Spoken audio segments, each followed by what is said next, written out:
Hey, this is the 9th of March 2021. This is an update on the video between lot 315 and lot 314. I think I just dumped all the video that I had taken in the last 3 or 4 days of this project. I think I just dumped it all. It was on a disc, maybe not. We'll see. But here's what has happened. What you're looking at here, is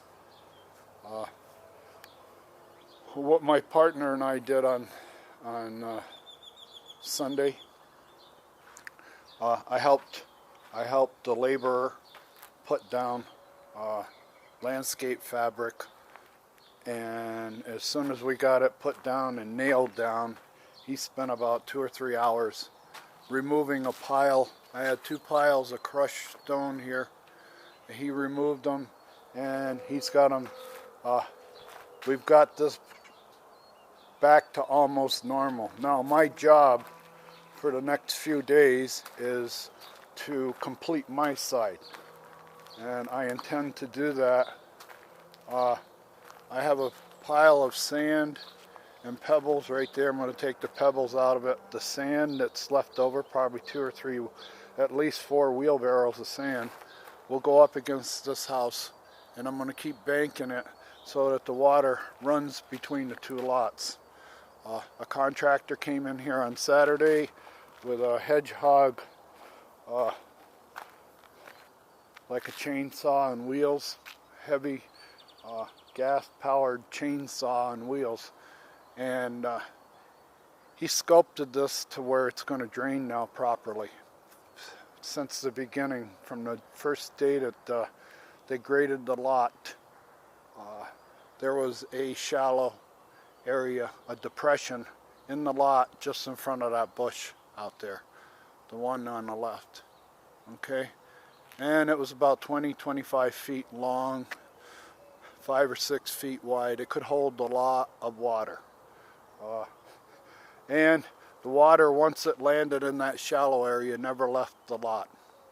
Okay, if we had a storm that rained for 5 days, only 1 day worth of rain would have made it to the sidewalk. 4 days worth of rain would have stayed on the lot.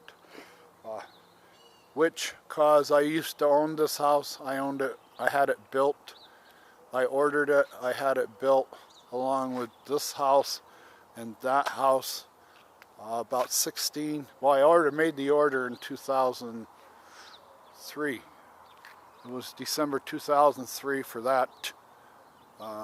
And I ordered these 2 homes in about March of 2004. Okay, so this was built for me. Okay, that lake that was put there for me. That's my opinion. Now over here, I more or less finished what I'm doing on the other side. This is the other side of the house. What you're looking at is what I did myself a few months ago.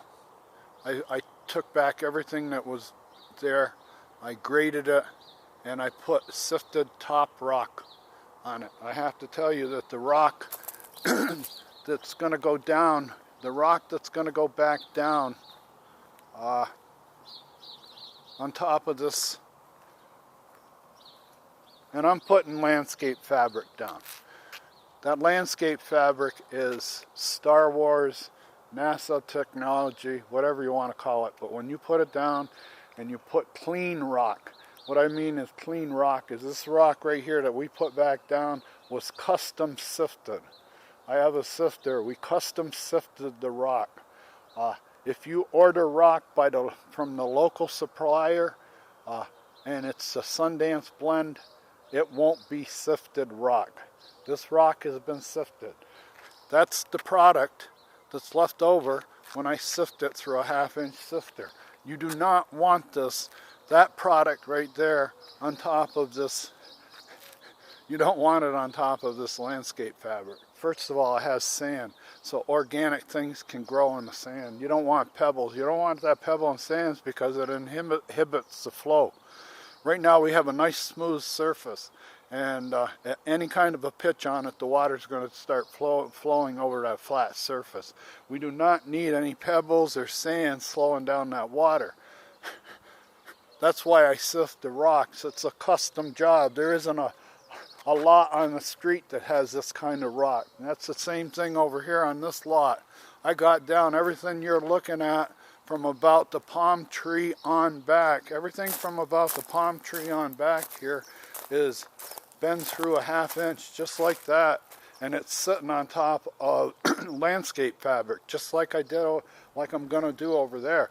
And the last storm we had a little rainstorm a few months ago, and there was no lake here. I think I finally got it right, okay? But that's what I want to do over here. A contractor came and finally convinced, he finally convinced the person that was living here that when I described that drainage problem, that was the local builder answer to how do we keep water off the street. The more water that goes to the street, the more water that's got to have to go through that drain pipe. Where you see that light pole down there and that big tree, that's the only drain, underground drain for 13 plus acres and 60 some houses. Around 65 houses and 13 plus acres, that's the only underground drain. And I have video where this street right here was almost a river. It was practically a river. From side to side, it was completely covered with water. That's how fast it was flowing. Plus, you got a street, 233rd right there, drive that comes down. It's about 500 yards long, or maybe longer. Just a straight shot coming for that underground pipe. Well, for convenience, we had a term in the airline business when we were doing something that was a real gray area and we didn't have really a definition for what we were doing. We would put per company convenience. So per company convenience, that house was dropped 3 inches out of compliance with the master plan. Okay? The town of Buckeye then, which it was a town and not a city, more or less was all in agreement that the builder should have as much latitude as he needs to get these houses built and these neighborhoods built to where it would complement the golf course. It's all about golf here. Okay, golf is the 900-pound gorilla in the room. So, to take the load off the golf course as far as drainage, this guy can deal with his own drainage. The only time water is going to run off his lot is when the storm is so severe that it has to defeat 2 inches. It has to climb 2 inches or 3 inches out of that depression before it'll ever hit the street. Well, that's what's doing. That's the way I'm starting the video. And like I said, I had 3 days with a lot of information on it, and I think I lost it all. Maybe not, maybe not. But now I'm going to go out and I'm going to describe. And this, I have to fill this in. I have to still work all this. I'm grading it, raking it out. When I get all that sand and pebbles separated, and then I have more over here, more sand and pebbles on the back patio to sift. This rock, all this work right here, was done 2 weeks ago by my partner and I. That rock, from wall to wall, landscape fabric. From wall to wall, custom sifted rock. Custom sifted, no sand, no pebbles. Straight drainage.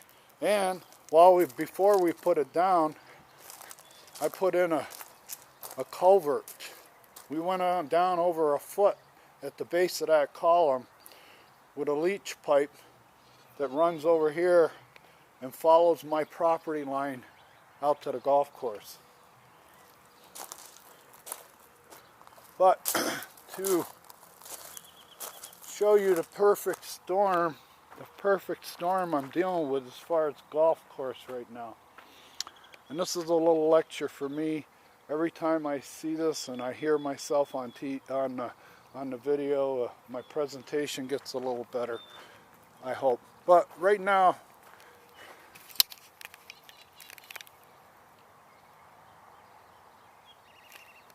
that tee box, or that flag, is all the way to the right.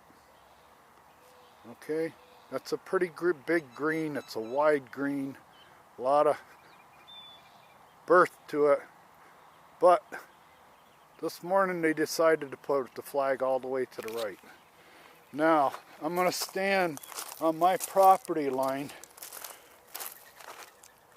Well, I have to stand back a few feet. You see that green object out there in the box? That's the tee for today. That's the tee. Here's my lot.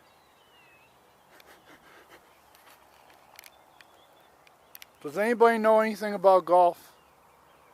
Anybody know anything about risk? How about some insurance underwriters? They got any insurance underwriters in the crowd out there? This is how I get handcuffed every day by the golf course establishment. The concession that runs the golf course today dialed up my risk to full volume. They've got that tee box all the way to the right, as close to the cart path as they can get it. And they've got the target all the way to the right. So all day long, I have to deal with golfers who are predominantly right, and because they're predominantly right-handed, people usually miss to the side that they're swinging. Left-handers miss left, and right-handers miss to the right. Now, this is about a margin of error that I have all day long. You have to understand that Sundance is one of the farthest west golf courses away from Phoenix in the state on Highway 10. It's primitive out here. The people who are running the course have no imagination. If they do, they're being willfully ignorant to the knowledge they have. They're supposed to be pros, and they're setting me up for foul balls all day long. I have to deal with foul balls all day long. Now, I'm going to define for the people out there in YouTube land what living on a golf course in Arizona is all about. It's an essential business. Golf is king. Guns and golf. Guns and golf. You see that marker right there? That is active playing area. And there's another one down at the edge of this hedge. Those two marks say that everything within those two marks is active playing area for anybody on the golf course. Okay? If anybody misses one from the long tees to the right, all the way up to those white markers, they're legal to play it. Now, I happen to own this property, and I'm going to try to get across to the people who buy on a golf course in Arizona that the golf course has the right to set up as much risk for your property as they want. This is assault. Now, I know, because I've been living here for 16 years, I know that today I'm going to have golf balls in my yard. All week long, you're starting to get busy now. You've got now you see where the swing set is? You see where those golfers are? That swing set is about 50 yards from that golfer. Okay, and just offline. Okay? They will not take this tee box and move it to the other side of the lake. They've got me dialed up for so much risk today, and when these carts go by, I want you to see they're only 50 feet. 50 feet. Now, the problem I have is I own these lots. I own these lots. I own these houses. I don't have the civil rights that some people would have buying houses like this in a neighborhood. Okay? Because I live on a golf course, I have no civil rights against assault. The police department, the mayor's office, the HOA, everybody on down doesn't see any harm in putting that tee box there. Now, the trouble I have with having these white stakes up on my property line is that this area north of the cart path, gets absolutely no maintenance from the golf course. You see these trees right here? These trees haven't been touched in about 3 years. Neither one. One's a thorny palo verde, the one in the behind is a thorny palo verde. If anybody goes in there to trim it, they're going to get beat up. The other one is up here. But I want to tell you, I'm trying to live on these lots like you're trying to have this golf course you're trying to have me be the out of bounds. You understand? You don't have your own out of bounds. Those white stakes should be out on the crest of that hill. Anybody that hits the ball up here, they got no business walking up to my lot, okay? What this does, those white stakes are an entree. They invite golfers up to walk on my patio, okay? I've had so many altercations with golfers who think that once they buy a golf greens fee here, they automatically have a patio pass. Why do they think that way? That's the way the culture was developed here in Sundance Active Adult. Now, those trees right there, I'm going to relive a little lecture I gave a child that was here a couple of months ago. She loves to sit out on the swing set here and look for turtles and look at the birds and the wildlife. This is a park. It's a sanctuary for me when they're not playing golf. When they're playing golf, I'm dodging golf balls. I can't plan on having a party here. I can't plan on having any guests here. If the children are here, I have to watch them like a mother hen. Why? Because the golf shop is very shallow in their experience and wisdom, or very arrogant and willfully ignorant in what they know they're doing. Now you see those far tees? Those far tees back there, that aircraft carrier they bought after I bought the houses. That long tee right there that goes from 177 yards down to about 155. That aircraft carrier was built in one morning.